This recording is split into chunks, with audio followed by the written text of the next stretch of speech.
Mari kita mulai kuliah kita pada malam hari ini membahas mengenai kepemimpinan di dalam organisasi.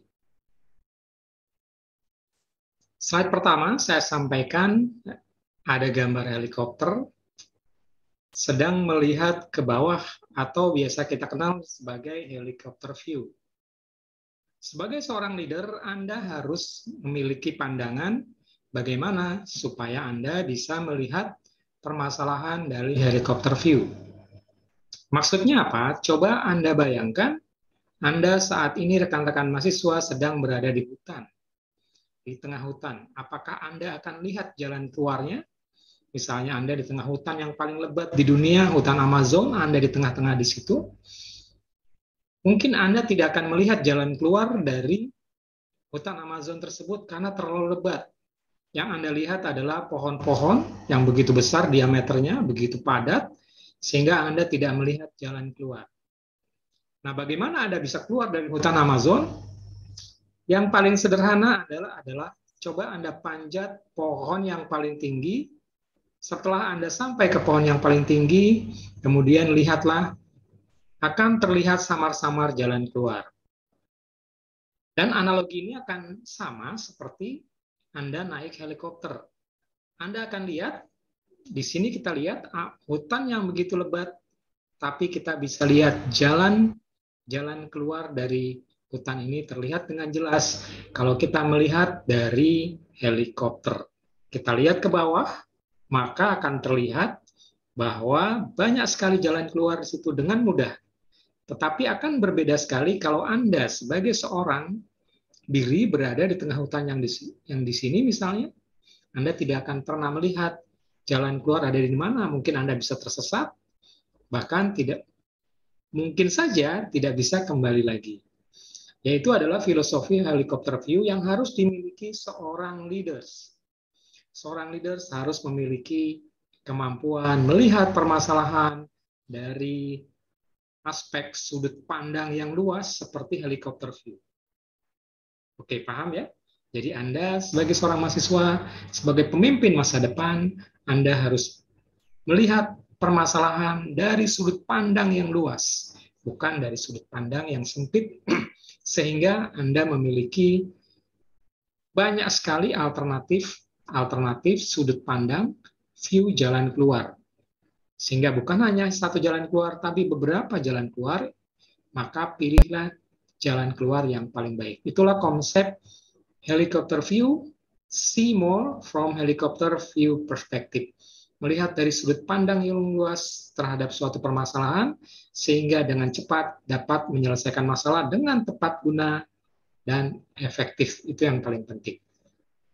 Sebagai seorang leaders, apa saja yang harus dimiliki kemampuannya? Paling tidak ada 8 kemampuan yang harus dimiliki seorang pemimpin. Kita mulai dari nomor 1, yaitu kemampuan memotivasi.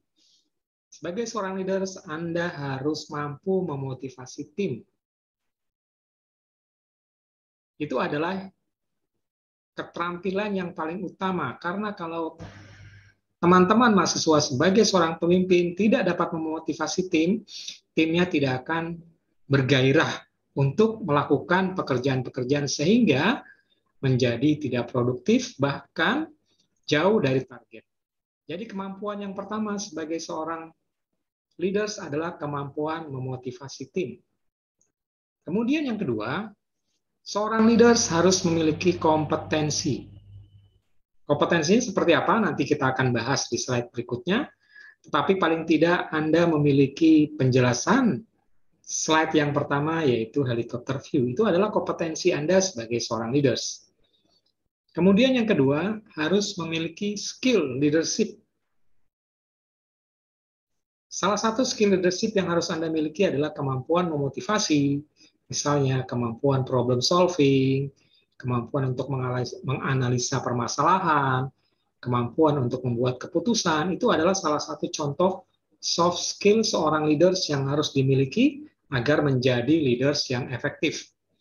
Berikutnya, yang keempat adalah responsibility atau tanggung jawab. Jadi kalau Anda seorang leaders, kemudian diminta menandatangani sesuatu, itu artinya bukan sekedar tanda tangan, itu adalah pertanggungjawaban. Setiap tanda tangan yang keluar dari seorang pemimpin itu adalah pertanggungjawaban. Jadi pastikan sebelum menandatangani sesuatu menjadi suatu keputusan bahwa semuanya sudah dipelajari mulai dari data, analisa, alternatif solusi, dan solusinya. Kemudian keterampilan yang kelima adalah kemampuan komunikasi. Paling tidak ada dua komunikasi. Yang pertama adalah komunikasi lisan, bertemu secara langsung antar rekan kerja, antar bawahan atasan, peers, atau mungkin ke atasan. Jadi yang pertama adalah kemampuan berkomunikasi, bagaimana mengkomunikasikan sebuah ide, sebuah gagasan, kemudian sebuah solusi kepada tim, paling tidak kepada tim. Sehingga tim bisa memahami arah dari arahan si pemimpin tersebut. Karena kalau tidak bisa melakukan komunikasi, maka akan terjadi deadlock sehingga tidak bisa menghasilkan suatu keputusan yang optimal. Komunikasi yang kedua adalah komunikasi tertulis. Di zaman digital ini banyak sekali komunikasi tertulis, baik melalui surat, secara konvensional, atau mungkin sekarang, karena teknologi begitu canggih, bisa dengan email, bisa melalui WA, bisa melalui SMS, dan bisa melalui media sosial yang lain. Jadi kemampuan yang kedua adalah kemampuan komunikasi tertulis.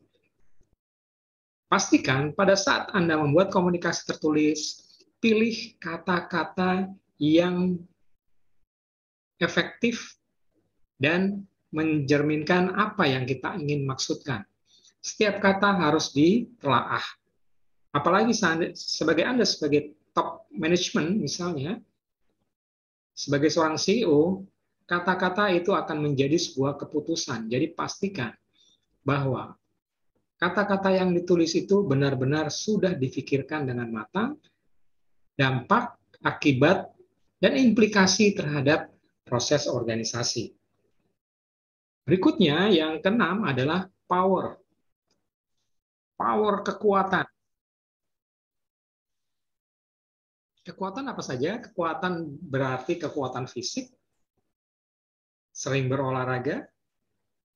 Kalau teman-teman sering berolahraga, tentu badannya akan menjadi bugar. Hal ini akan membuat energik sehingga bisa memberikan kontribusi. Bagaimana Anda bisa memberikan kontribusi kalau badan tidak energik, apalagi sakit, dan sampai dirawat di rumah sakit, sudah pasti tidak dapat memberikan kontribusi yang optimal untuk tim. Jadi power yang pertama adalah kesehatan fisik. Yang kedua adalah kesehatan mental. Penting juga, jangan sampai stres.